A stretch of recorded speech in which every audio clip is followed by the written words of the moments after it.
قسم ہے زمانے کی، بے شک تمام کے تمام انسان گھاٹے میں ہیں، خسارے میں ہیں، لاس میں ہیں۔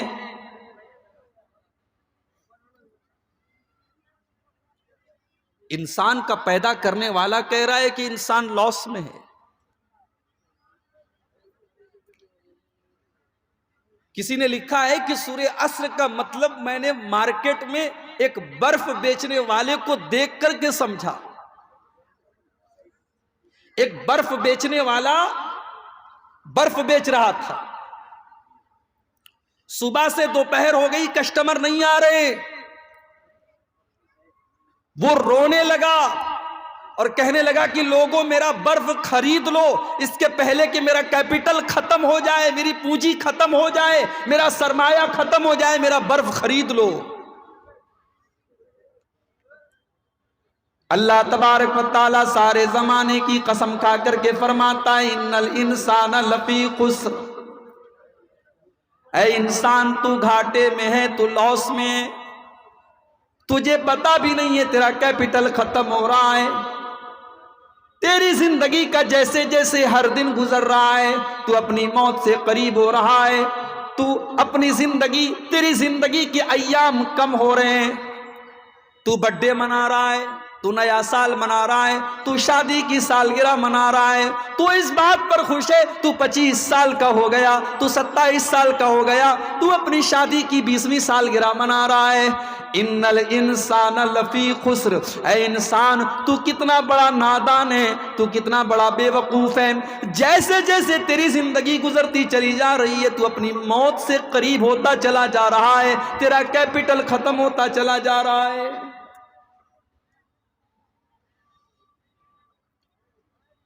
نیا سال آتا ہے نا، دسمبر کی 31 تاریخ کو بڑا جشن مناتے ہیں لوگ،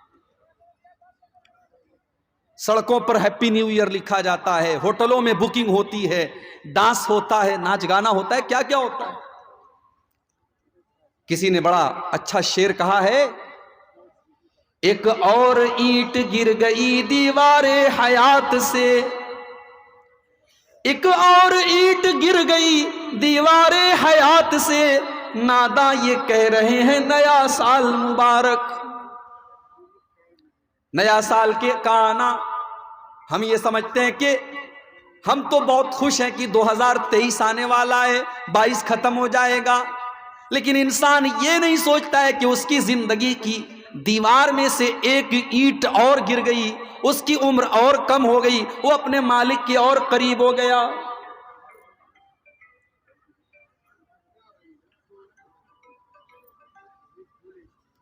یہ موبائل میں نا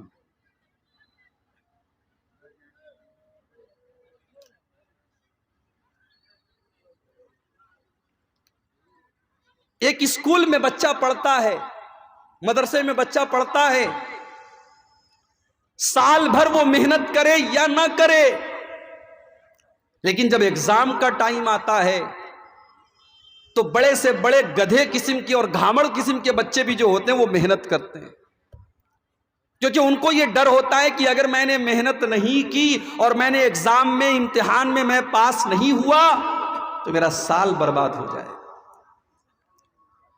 میرے پیارے ساتھیوں، تم دنیا کے امتحان میں اگر محنت نہیں کرو گے تمہارا سال برباد ہو جائے گا، تمہاری پڑھائی برباد ہوگی، اس لیے تم امتحان کے آنے کے پہلے محنت کرتے ہو۔ غور کرو کہ ایک امتحان ایسا بھی ہے جو ہم سب کو دینا ہے، اور وہ امتحان کب دینا ہے؟ وہ قبر میں جا کر کے دینا ہے، وہ اللہ تعالیٰ کے یہاں جا کر کے دینا ہے، اور وہ امتحان کب ہوگا کسی کو نہیں معلوم، اس لیے کہ موت کا فرشتہ تو کبھی بھی آ سکتا ہے۔ انسان کتنا بڑا نادان ہے، وہ دنیا کے امتحان کے لیے تو محنت کرنے کو تیار ہے، جبکہ اس میں صرف اس کا سال برباد ہوگا، اس کی پڑھائی برباد ہوگی۔ یہ تو ایک ایسا امتحان ہے، اگر اس امتحان میں ہم ناکام ہو گئے، ہم فیل ہو گئے تو ہماری دنیا بھی برباد ہو جائے گی اور آخرت بھی برباد ہو جائے گی۔ اسی لیے اللہ نے قرآن کے 17ویں پارے کی پہلی آیت میں فرمایا اقترب للناس حسابهم وهم فی غفلۃ معرضون، او لوگو تمہارے حساب کا ٹائم قریب آ چکا ہے، تمہارے امتحان کا ٹائم قریب آ چکا ہے، لیکن پھر بھی تم غافل پڑے ہوئے ہو، پھر بھی تمہیں کوئی چنتا نہیں، کوئی فکر نہیں، کوئی ٹینشن نہیں۔ دنیا میں جو سخت قسم کا ٹیچر ہوتا ہے وہ بچوں کو امتحان کے بارے میں کچھ نہیں بتاتا، بچے پریشان ہوتے ہیں کہ صاحب ہمیں تو پوری کتاب پڑھنا ہے، ٹیچر نے کچھ بتایا نہیں کہ ایگزام میں کیا پوچھا جائے۔ او لوگو، ہمارا رب تو اتنا کریم ہے، اتنا دیالو ہے، اتنا کرپالو ہے، اتنا مہربان ہے، اس نے قیامت کے دن جو پرچہ دیا جائے گا، جو پیپر دیا جائے گا، جو سوال کیا جائے گا، اس نے پرچہ تو پہلے ہی آؤٹ کر دیا ہے، اس نے سوال تو پہلے ہی بتا دیا ہے۔ لا تزول قدم ابن آدم من عند ربہ یوم القیامہ، قیامت کے دن انسان اپنی جگہ سے ہل نہیں سکتا جب تک 5 سوالوں کا جواب نہ دے۔ 5 سوالوں کا جواب دیے بغیر رحیمی صاحب بھی ٹل نہیں پائیں گے، عبدالغفار صاحب بھی ٹل نہیں پائیں گے، منور حسین صاحب بھی ٹل نہیں پائیں گے، بھرسیا کا ایک معمولی آدمی بھی ٹل نہیں پائے گا، پڑھا لکھا بھی نہیں ٹلے گا، ان پڑھ بھی نہیں ٹلے گا، امیر بھی نہیں ٹلے گا، غریب بھی نہیں ٹلے گا۔ لا تزول قدم ابن آدم من عند ربہ یوم القیامہ، آدم کے ہر بیٹے کو جواب دینا پڑے گا 5 سوالوں کا۔ پہلا سوال ان عمرہ فیما افناہ، میرے بندے تو نے اپنی زندگی کو کہاں گزارا؟ 60 سال کی زندگی ملی تھی، 70 سال کی زندگی ملی تھی، تو نے تو اپنے آپ تو پیدا نہیں ہو گیا، تجھے اللہ نے پیدا کیا۔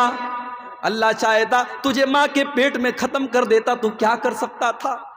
تجھے اللہ نے صحیح سلامت پیدا کیا، تیرے دونوں کان برابر بنائے، تیری ناک صحیح بنائی، تیرا چہرہ خوبصورت بنایا، تیرے بال اچھے بنائے، تجھے انسان بنایا، تجھے پھر زندگی دی، بچپن دیا، جوانی دی، بڑھاپا دیا۔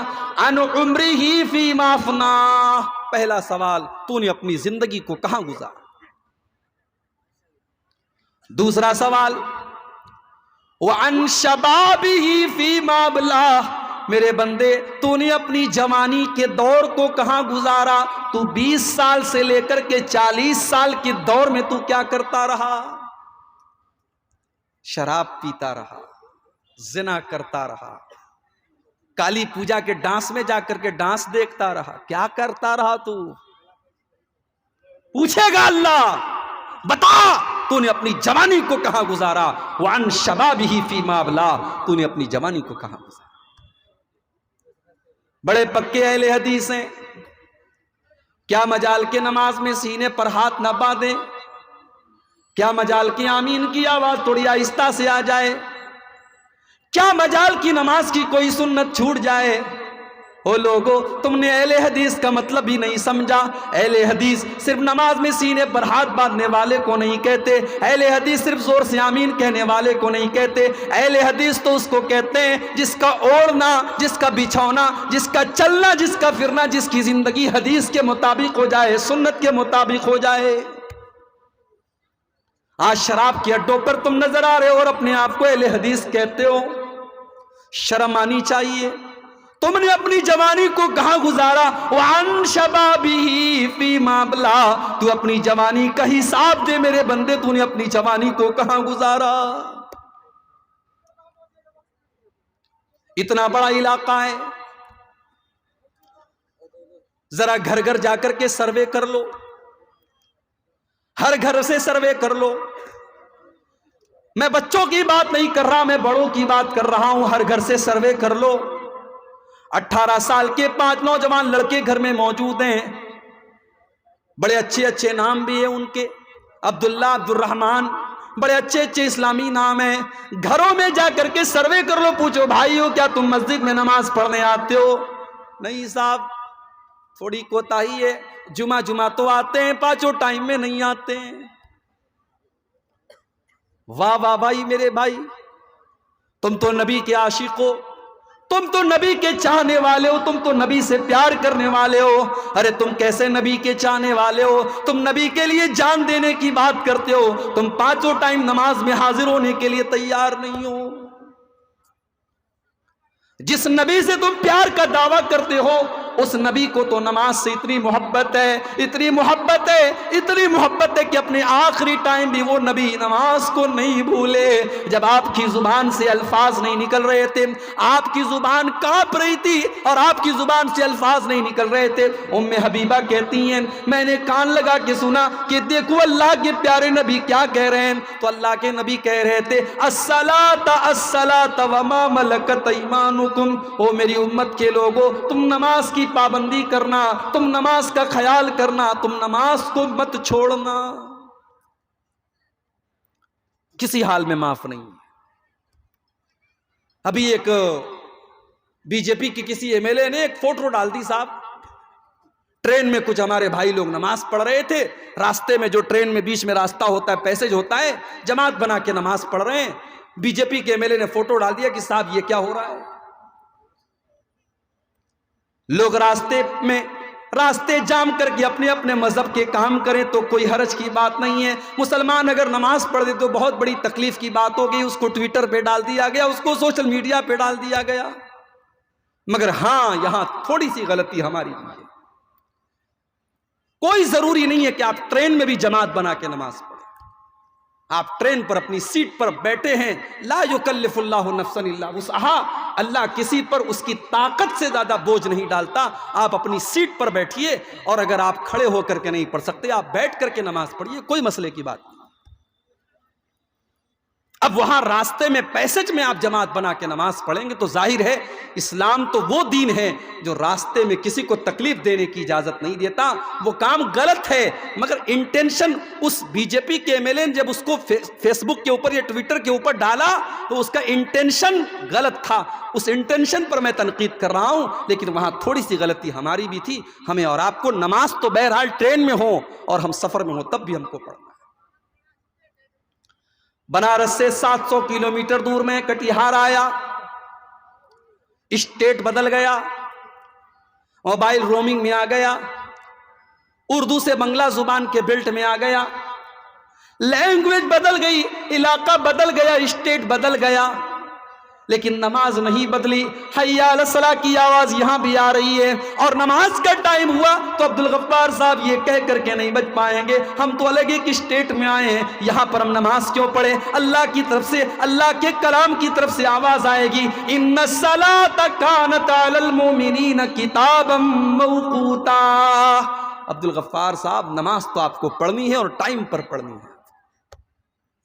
ٹھیک ہے آپ سفر میں ہیں، 4 رکعت والی نماز آپ 2 رکعت پڑھ لیجئے، ظہر کی نماز آپ 2 رکعت پڑھ لیجئے، عصر کی نماز آپ 2 رکعت پڑھ لیجئے، عشاء کی آپ 2 رکعت پڑھ لیجئے. اور فجر کی کتنی پڑھیں گے؟ 1 رکعت. بولو بھائی. مولوی صاحب ہم کو پتہ نہیں ہے.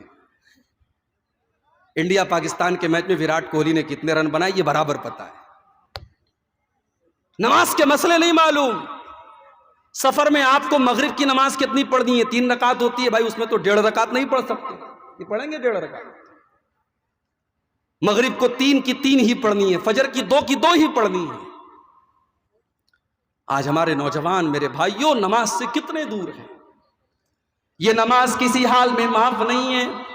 شیخ ابن باز سے پوچھا گیا کوئی مسلمان اگر دشمنوں کی قید میں چلا جائے، اس کو کھمبے سے باندھ دیا جائے، وہ تو ہل بھی نہیں سکتا، وہ تو رکوع بھی نہیں کر سکتا، وہ تو سجدہ بھی نہیں کر سکتا، وہ پیشاب کر دے تو دھل نہیں سکتا، وہ پاخانہ کر دے تو دھل نہیں سکتا، وہ وضو نہیں بنا سکتا، وہ تیمم نہیں کر سکتا.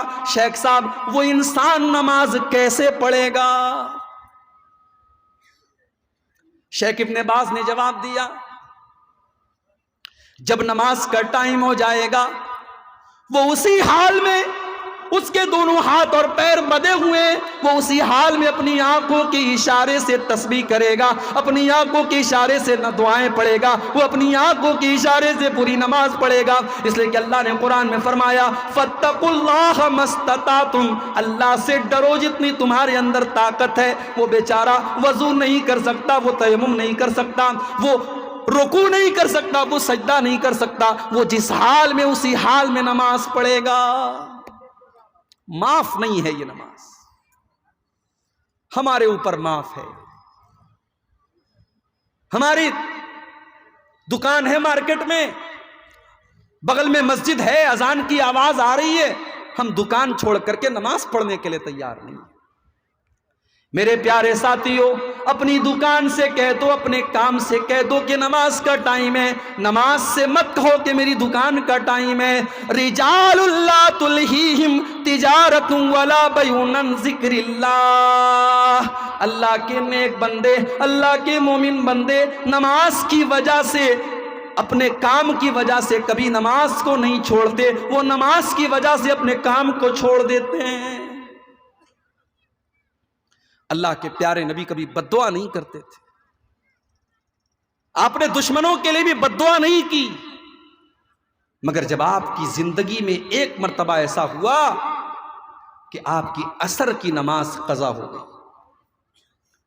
جنگ خندق کا موقع تھا، دشمنوں سے لڑائی چل رہی تھی، عصر کا ٹائم ہو گیا، لڑائی کنٹینیو ہوئے، لڑائی چل رہی ہے، مغرب کا ٹائم ہو گیا، سورج غروب ہو گیا، اور اللہ کے پیارے نبی کی عصر کی نماز قضا ہو گئی۔ آپ نے بد دعا دیتے ہوئے فرمایا ملأ اللہ بیوتہم وقبورہم نارا شغلونا عن الصلاة الوسطی، اللہ تعالیٰ ان کے گھروں کو جہنم کی آگ سے بھر دے، ان کی وجہ سے ہماری عصر کی نماز قضا ہو گئی۔ اتنی محبت تھی اللہ کے نبی کو نماز۔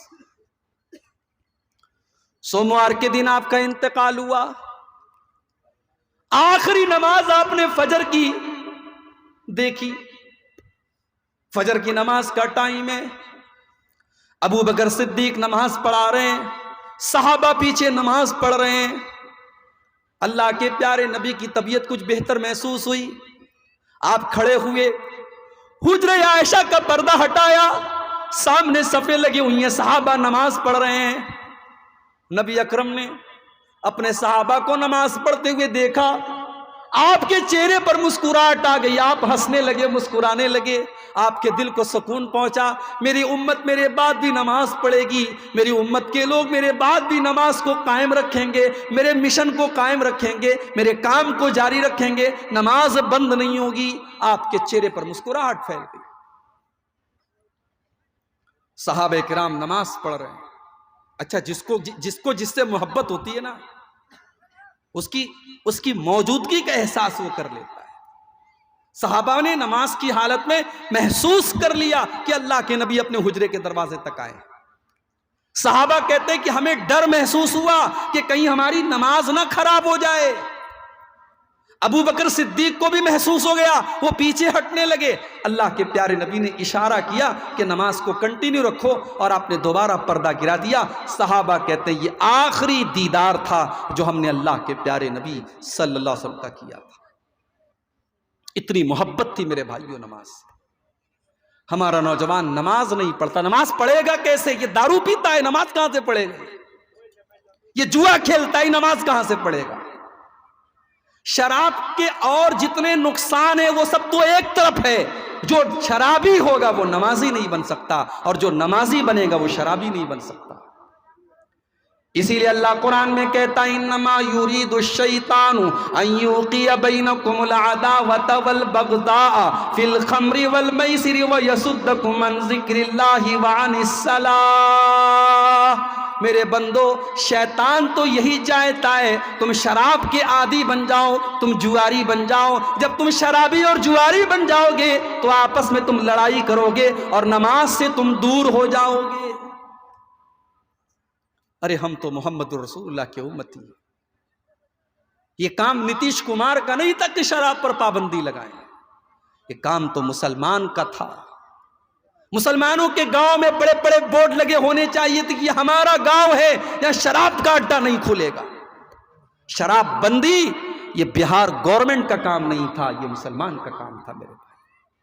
یہ ہمارے مذہب کی تعلیم ہے، یہ ہمارے دھرم کی تعلیم ہے کہ ہمیں شراب کو ہاتھ نہیں لگانا۔ عثمان غنی کہتے تھے اجتنبوا الخمر، او لوگو شراب سے بچو، فإنها ام الخبائث، اس لیے کہ شراب بہت ساری برائیوں کی جڑ ہے، بہت ساری برائیوں کی جڑ ہے۔ عثمان غنی بیان کرتے ہیں پہلے کے دور میں ایک آدمی تھا، بہت اللہ والا تھا، بہت نیک تھا، بہت متقی تھا، بہت پرہیزگار تھا۔ اس دور کی ایک فاحشہ عورت نے، ایک بدچلن عورت نے اس کو اپنے جال میں پھنسانے کی کوشش کی۔ اس نے اپنی ایک لونڈی کو بھیجا، لونڈی آئی، حضرت چلیے ہماری مالکن نے آپ کو بلایا ہے۔ کیا بات ہے، کیا کام ہے؟ وہ کچھ گواہی دینا ہے، بڑا بہت امپورٹنٹ کام ہے، بڑا اہم کام ہے، آپ کو گواہی دینا ہے، چلیے آپ۔ حضرت بیچارے سیدھے سادے تھے، چل دیے۔ اب جب حضرت پہنچے اس عورت کے گھر میں تو حدیث کے الفاظ ہیں، لونڈی جب اندر گئی دروازہ بند، اور اندر گئی دوسرا دروازہ بند، اور اندر گئی تیسرا دروازہ بند، 7 دروازوں کے اندر لے کے گئی۔ لاسٹ میں کمرہ تھا، کمرے میں وہی بدچلن عورت تھی، خوبصورت عورت تھی، اور ایک چھوٹا سا بچہ تھا جس کے بغل میں، جس کے بازو میں چاقو رکھا ہوا تھا، اور ایک شراب کا جام تھا، شراب کی بوتل تھی اور گلاس رکھا ہوا۔ عورت نے کہا تمہیں 3 میں سے کوئی ایک کام کرنا ہے، یا تو تم میرے ساتھ زنا کرو، یا تم اس بچے کو قتل کر دو، یا تم شراب کا ایک پیالہ پی لو۔ اس نے سوچا زنا تو بہت بڑا گناہ ہے، بچے کو قتل کرنا اس سے بڑا بھی گناہ ہے، اس سے آسان کام یہ ہے کہ میں شراب پی لیتا ہوں۔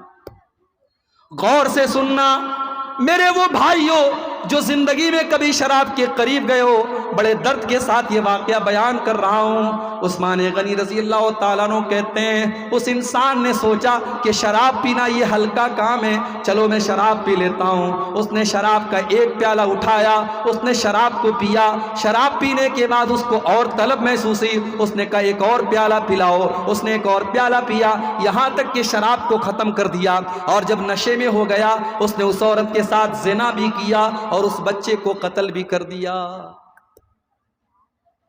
عثمان غنی کہتے ہیں لوگوں شراب کی لت اور ایمان ایک دل میں اکٹھا نہیں رہ سکتے، اگر شراب کی لت لگ جائے تو ایمان نکل جاتا ہے، اور ایمان ہے تو شراب کی لت نکل جاتی ہے۔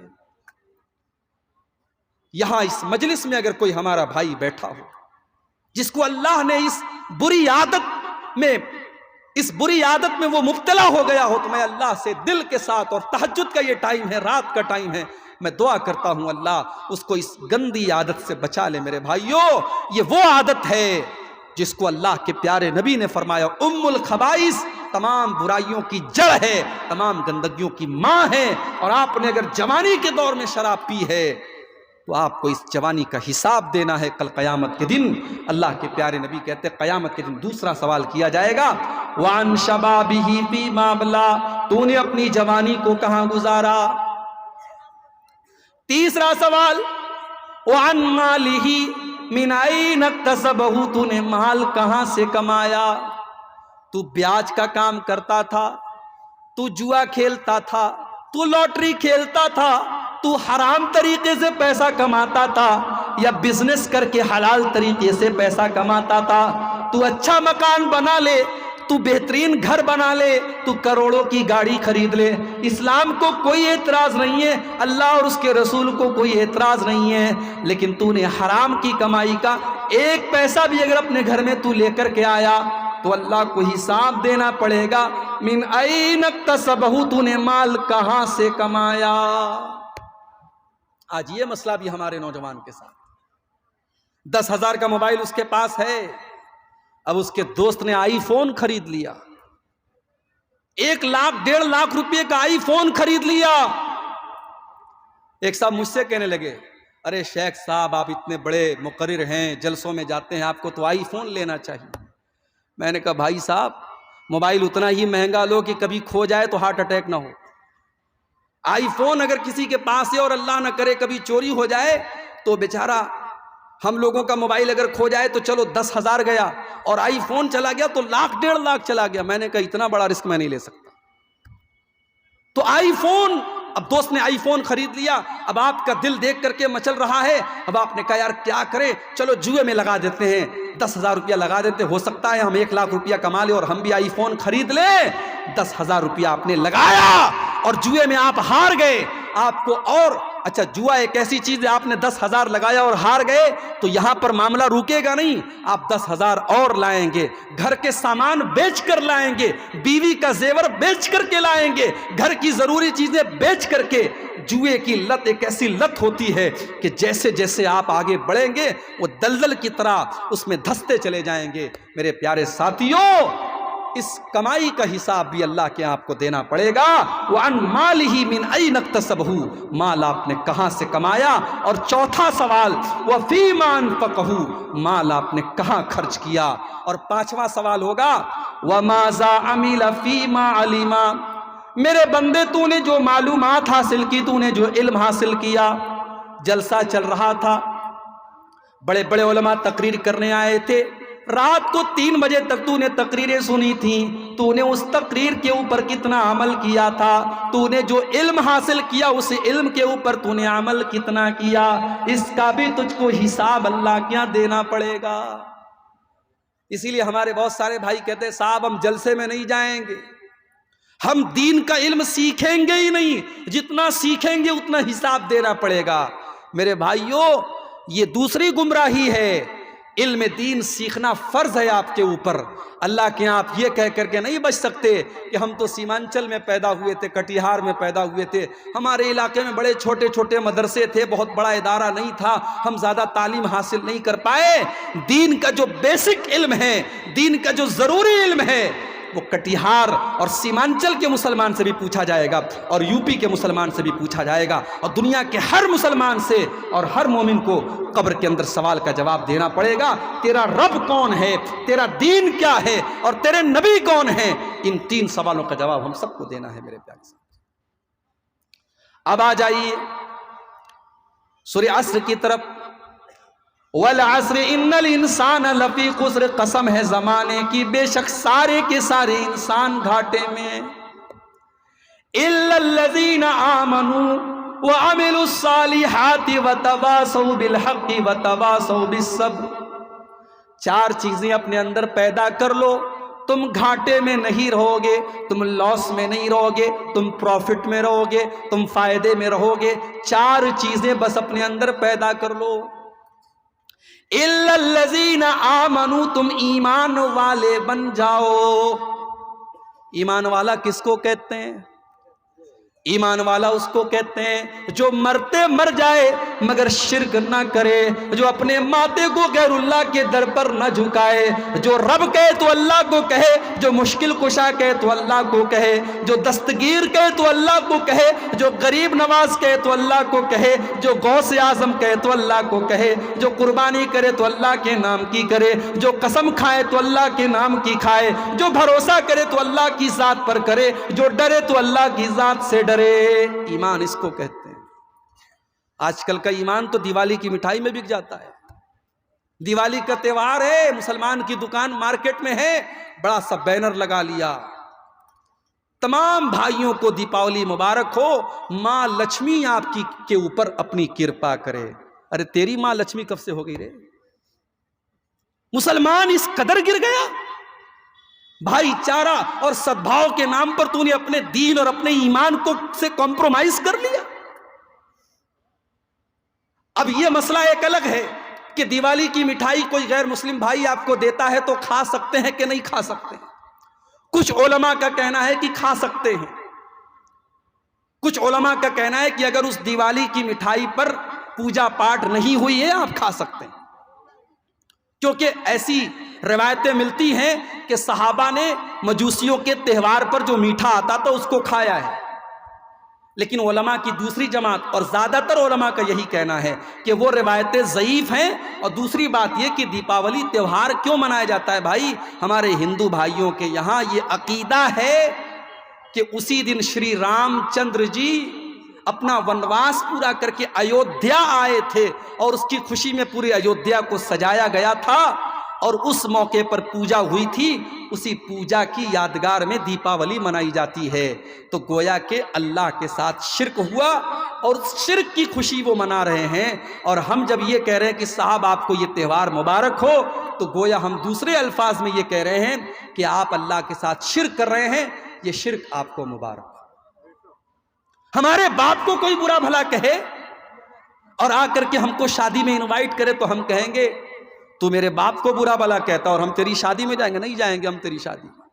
اور کوئی ہمارے رب کے ساتھ شرک کرے، ارے ہمیں تو ہمدردی ہونی چاہیے اس کے ساتھ، اس کو سمجھانے کی کوشش کرنی چاہیے. ہم بیٹھ کر کے اس کے ساتھ مٹھائی کھائیں گے تو اس کو کیسے اس سے روکیں گے میرے بھائی؟